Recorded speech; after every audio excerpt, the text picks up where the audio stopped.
దేశంలో కరోనా కేసులు ఆందోళన కలిగిస్తున్నాయి. ఢిల్లీ, తమిళనాడు, మహారాష్ట్ర, కర్ణాటక, కేరళలో అత్యధిక కేసులు నమోదవుతున్నాయి. అత్యధికంగా కేరళలో 273 కరోనా యాక్టివ్ కేసులుండగా తమిళనాడులో 66, మహారాష్ట్రలో 56, ఢిల్లీలో 23, కర్ణాటకలో 36 యాక్టివ్ కేసులున్నట్లుగా తెలిపింది కేంద్రం.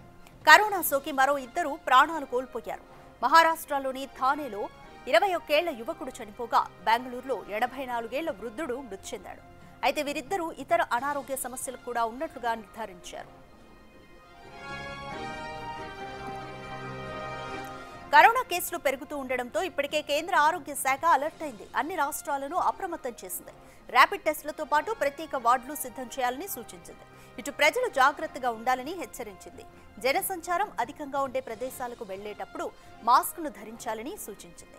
లక్షణాలు కనిపిస్తే వెంటనే పరీక్షలు చేయించుకోవాలని తెలిపింది.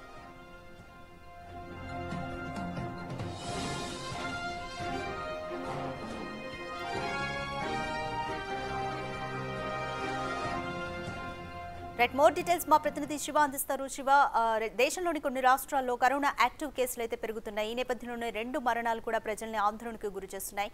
ముంబైలో మృతి చెందిన యువకుడు కానీ కేరళలో మృతి చెందిన 84 ఏళ్ల వృద్ధుడు, వీరిద్దరి విషయంలో మెడికల్ హిస్టరీ ఏమన్నా ఉందా? డైరెక్ట్ గా మనకి ఇది కరోనా అనే కారణం అనుకోవచ్చా? డీటెయిల్స్ ఏ విధంగా ఉన్నాయి?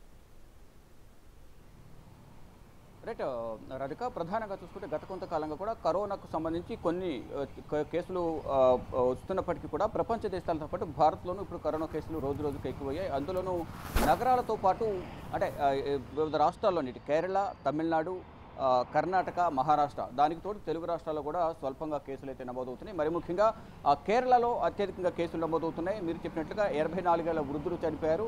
ఆయన అంటే వృద్ధులు, చిన్నపిల్లల్లో ఏదైతే రోగ నిరోధక శక్తి అనేది చాలా తక్కువ ఉంటుంది. వారికి వచ్చిన జలుబు కానీ, దగ్గు కానీ ఇటువంటి సిమ్టమ్స్ వల్ల కరోనాకి రావడం అంటే నిర్లక్ష్యం చేయడం వల్ల కూడా కొంత ఇటువంటి ప్రమాదాలు, ఇటువంటి మరణాలు జరుగుతున్నాయనేది కూడా కేంద్ర ఆరోగ్య శాఖ చెప్తుంది. జలుబు, దగ్గు ఎక్కువ రోజులు, 1 కన్నా 2 రోజులు, 3 రోజులు వస్తే కనుక వెంటనే డాక్టర్ను సంప్రదించండి, వారు ఇచ్చే సూచనలు పాటించండి, మాస్కులు కంపల్సరీ ధరించండి, శానిటైజర్ వినియోగించండి. మొదటి నుంచి కూడా కేంద్ర ప్రభుత్వం కానీ రాష్ట్ర ప్రభుత్వానికి సంబంధించిన ఆరోగ్య శాఖ అధికారులందరూ కూడా ఇదే చెప్తూ ఉన్నారు. కానీ ప్రజలంతా కూడా నిర్లక్ష్యం వహిస్తూ వస్తున్నారు. దానికి భారీ మూల్యం చెల్లించుకోవాల్సిన పరిస్థితి వచ్చింది. దానికి సంబంధించి గతంలో కూడా కరోనా ఏ విధంగా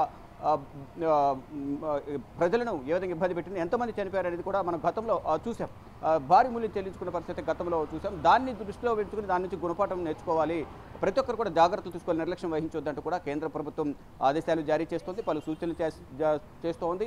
మరోపు ప్రపంచ దేశాల్లో ఏదైతే సింగపూర్ కానీ, చైనా కానీ ఇతర దేశాల్లో వస్తున్న కరోనా కేసులను దృష్టిలో ఉంచుకొని భారత్లో కూడా ఇవి పెరిగే అవకాశం ఉంటుంది. కాబట్టి మొదటి నుంచే తగిన జాగ్రత్తలు తీసుకోవడం ద్వారా అందరూ కూడా సురక్షితంగా ఉండొచ్చు అనేది కూడా కేంద్ర ఆరోగ్య శాఖ చెప్తుంది. ఎప్పటికప్పుడు కేంద్ర ఆరోగ్య శాఖ కార్యదర్శి సమీక్షలు నిర్వహించి రాష్ట్రాలను అప్రమత్తం చేస్తున్నారు. రాష్ట్రాల్లోని హాస్పిటల్స్లో ఐసీయూ బెడ్స్ కానీ, కరోనా బెడ్స్ అనేవి పెంచాలి. కరోనా దృష్ట్యా పెరుగుతున్న దృష్ట్యా అందరూ కూడా అప్రమత్తంగా ఉండాలంటూ కూడా దేశంలోని అన్ని రాష్ట్రాల ఆరోగ్య శాఖ అధికారులకు, ఆరోగ్య శాఖ మంత్రులకు తెలియజేస్తున్నారు. ఇక కేరళ విషయానికి వస్తే కేరళలో దాదాపు 270 పైగా కేసులు నమోదయ్యాయి. దానిలో వృద్ధులు అలాగే ఎక్కువగా ఉన్నట్లు తెలుస్తోంది. అక్కడ మార్కెట్లు ఎక్కువ ఉండటం వల్ల మార్కెట్ నుంచి ఎక్కువగా ఈ వ్యాప్తి అనేది ఎక్కువగా ఉంటుంది. మరోవైపు వీణార్జార్జ్, కేరళ ఆరోగ్య శాఖ మంత్రి వీణార్జార్జ్ ఎప్పటికప్పుడు సమీక్ష సమావేశాలు నిర్వహిస్తూ ప్రజలను అప్రమత్తం చేస్తూ, అధికారులను కూడా అప్రమత్తం చేస్తూ తగిన జాగ్రత్తలు తీసుకోవాలి. ఏదైనా సిమ్టమ్స్ అనిపిస్తే మాత్రం వెంటనే డాక్టర్స్ను సంప్రదించండి, వారు ఇచ్చే సూచనలు పాటించండి. ముఖ్యంగా శానిటైజర్ వినియోగించాలి, మరోవైపు మాస్కులు ధరించాలి. ప్రతి ఒక్కరు కూడా మాస్కులు ధరించడం, శానిటైజర్ వినియోగించడం ద్వారా కొంతవరకు కరోనాను నివారించవచ్చు. ఒకవేళ సిమ్టమ్స్ వచ్చిన సీజనల్ వ్యాధులు ఉంటాయి, సీజనల్ వ్యాధులతో పాటు కరోనా సిమ్టమ్స్ కూడా ఈక్వల్గా ఉంటున్నాయి. కాబట్టి అందరూ తగిన జాగ్రత్తలు తీసుకోవాలని కూడా చెప్తున్నారు. ఇక తెలుగు రాష్ట్రాలకు సంబంధించి ఇటు వైజాగ్, ఇటు తెలంగాణ ప్రాంతాల్లో కూడా ఈ కరోనా కేసులు అనేది ఎక్కువ అవుతున్నాయి. ఇటు తెలుగు రాష్ట్రాల్లో కూడా అప్రమత్తమైన నేపథ్యంలో ఇక్కడ ఇటు గాంధీ ఆసుపత్రులు కూడా ఐసీయూలు అలాగే కరోనా బెడ్స్ కూడా ఏర్పాటు చేశారు. మొత్తంగా చూసుకుంటే ఎక్కడికక్కడ భారత్లో కరోనా కేసులు పెరుగుతున్న నేపథ్యంలో ఇటు మహారాష్ట్రలో కానీ, ఇటు తమిళనాడులో కూడా కరోనా కేసులు పెరుగుతున్నాయి. అందరూ కూడా అప్రమత్తంగా ఉండాలి. కొత్త వేరియంట్లు 2 కొత్త వేరియంట్లు వస్తున్నాయి. NB 1.8.1 అలాగే F7 అనే ఒక కొత్త వేరియంట్లు వస్తున్నాయి. కాబట్టి అంటే అంత ప్రమాదకరం కాకపోయినప్పటికీ కూడా జాగ్రత్తగా ఉండాలి. నిర్లక్ష్యం వహిస్తే మాత్రం ప్రాణానికి నష్టం జరిగే అవకాశం ఉంటుంది. కాబట్టి ప్రతి ఒక్కరు కూడా జాగ్రత్త వహించాలి. కరోనా దృష్టి అనేది అందరికీ కేంద్ర ఆరోగ్య శాఖ అలాగే రాష్ట్ర ప్రభుత్వాలు కూడా అలర్ట్ జారీ చేస్తూ ఉన్నాయి. Radhika, thank you Shiva.